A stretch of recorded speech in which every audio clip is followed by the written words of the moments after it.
आज भारत की विकास यात्रा का एक महत्वपूर्ण पड़ाव है। ये 140 करोड़ भारतीयों की आकांक्षाओं का बजट है। ये हर भारतीय के सपनों को पूरा करने वाला बजट है। हमने कई सेक्टर्स युवाओं के लिए खोल दिए हैं। सामान्य नागरिक विकसित भारत के मिशन को ड्राइव करने वाला है। ये बजट एक फोर्स मल्टीप्लायर है। ये बजट सेविंग्स को बढ़ाएगा, इन्वेस्टमेंट को बढ़ाएगा, कंजम्पशन को बढ़ाएगा और ग्रोथ को भी तेजी से बढ़ाएगा।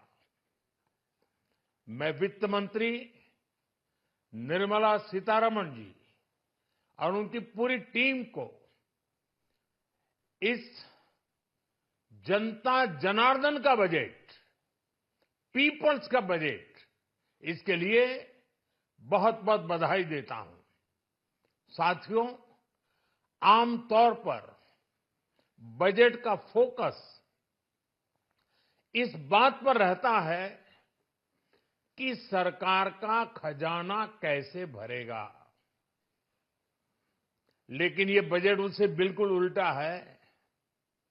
लेकिन ये बजट देश के नागरिकों की जेब कैसे भरेगी, देश के नागरिकों की बचत कैसे बढ़ेगी और देश के नागरिक विकास के भागीदार कैसे बनेंगे, ये बजट इसकी एक बहुत मजबूत नींव रखता है।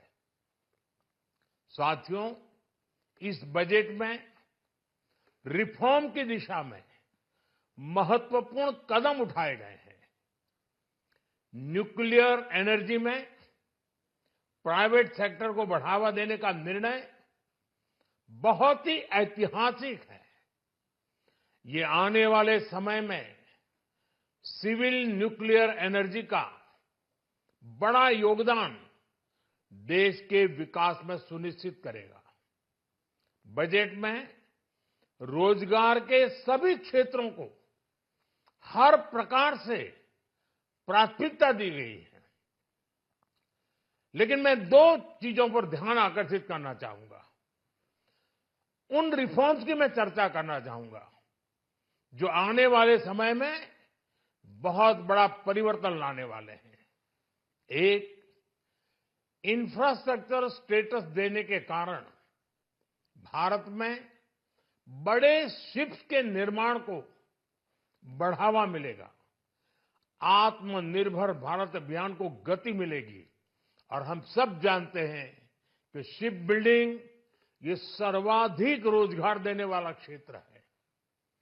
उसी प्रकार से देश में टूरिज्म के लिए बहुत संभावना है।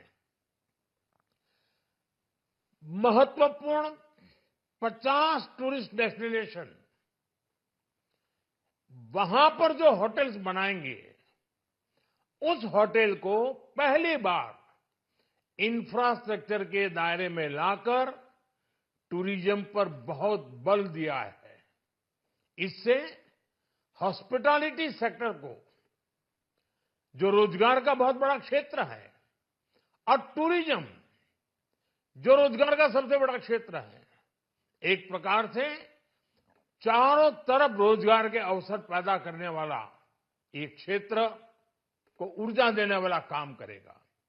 आज देश विकास भी, विरासत भी, इस मंत्र को लेकर चल रहा है। इस बजट में भी इसके लिए भी बहुत महत्वपूर्ण और ठोस कदम उठाए गए हैं। 1 करोड़ पांडुलिपियों के लिए, संरक्षण के लिए, मैन्युस्क्रिप्ट के लिए ज्ञान भारतम मिशन लॉन्च किया गया है। साथ ही भारतीय ज्ञान परंपरा से प्रेरित एक नेशनल डिजिटल रिपोजिटरी बनाई जाएगी। यानी टेक्नोलॉजी का भरपूर उपयोग किया जाएगा और हमारा जो परंपरागत ज्ञान है उसमें से अमृत निचोड़ने का भी काम होगा।